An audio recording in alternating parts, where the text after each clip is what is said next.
Howdy again everyone, and today we're back in Zeiss land. I love the look and feel of Zeiss's Milvus lineup of manual focus lenses for digital SLR cameras, although that doesn't stop them being hideously expensive on a market where competition is constantly nipping at their heels. Today I present to you the Zeiss Milvus 85mm f1.4 for full frame or aps-c digital SLR cameras, although of course it can be adapted onto mirrorless cameras too. It's a minor upgrade over their classic 85mm f1.4 lens. It came out in 2015 and it costs $1,800 in the US or just over £1,500 in the UK. With its manual focus nature, this is definitely aimed at more experienced and rich photographers who might prioritise quality over value for money. Although they are definitely the kind of people who might be looking for an 85mm f1.4 lens. It's a classic combination for portrait work and low light photography, not to mention wedding photography, although obviously that would be quite a challenge without autofocus. Anyone requiring images with a strong background separation will be delighted with an 85mm f1.4 lens on their camera. This particular lens is huge, as you can see, and as I'm sure you can imagine, very heavy, weighing about 1.2 kilograms, nearly 3 pounds. It's metallic and the build quality is exceptional, as you'd expect. Unlike Zeiss's even more expensive Otus lens, this one has weather sealing with a very attractive blue gasket making an appearance around the lens mount. The rubberized focus ring turns very smoothly with a very long throw for extra precision. That's very useful, although turning it all the way from closest focus to infinity and back again is a little bit of a chore. It does turn a tiny bit heavily. As you can see here, the Zeiss lens exhibits some focus breathing as you focus in and out. It comes in a lovely presentation box with a beautifully crafted metallic lens hood, which is flocked on the inside for extra protection from reflections. Its filter size is 77mm. As I've mentioned, it's manual focus only and there's no image stabilization, but the aperture is controlled by your camera and the lens records EXIF information to your pictures too. Overall, the build quality of the lens is fantastic, typical Zeiss really. If you like manual focus lenses, then the Milvus range are some of the best. More important though is image quality. I'll be testing this one by adapting it onto my Canon EOS R5 with its full frame 45 megapixel sensor. At f1.4, image quality is pretty sharp in the middle of the picture, although not perfect. Yes, this picture was focused correctly. The corners look slightly better though, oddly enough. Stop down to f2 and the corners look just as good, while back in the middle we see excellent sharpness and very good contrast.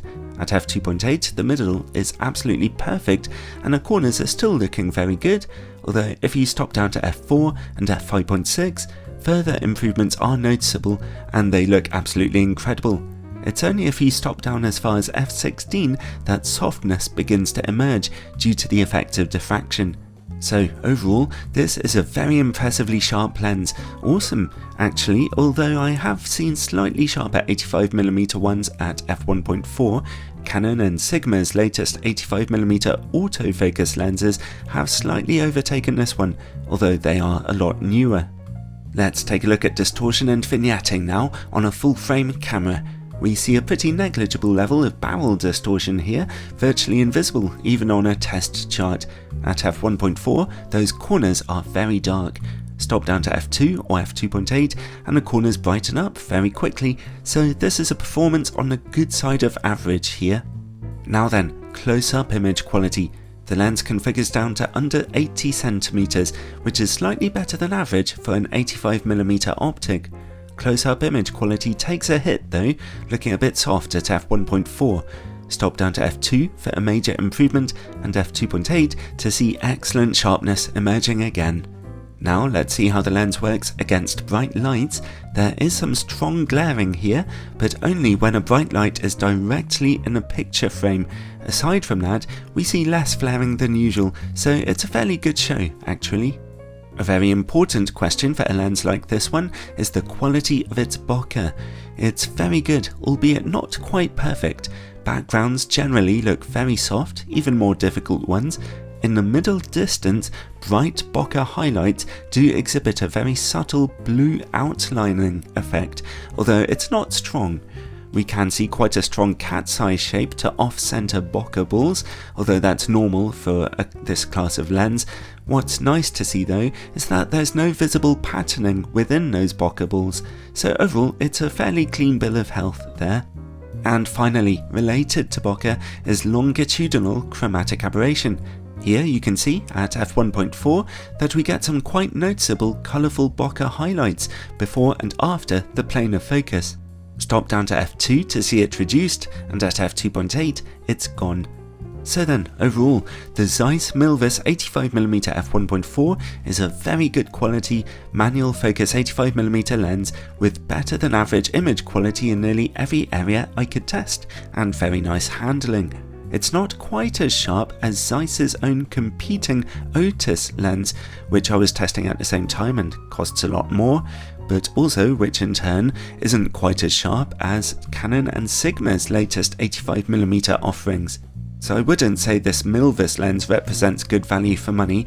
I'd personally prefer to get one of Sigma's autofocus 85mm art lenses instead for far less. But if you're a fan of Zeiss and a fan of manual focus lenses, you'll still be pretty pleased with your purchase, so it does still come recommended for those who want to spend the money.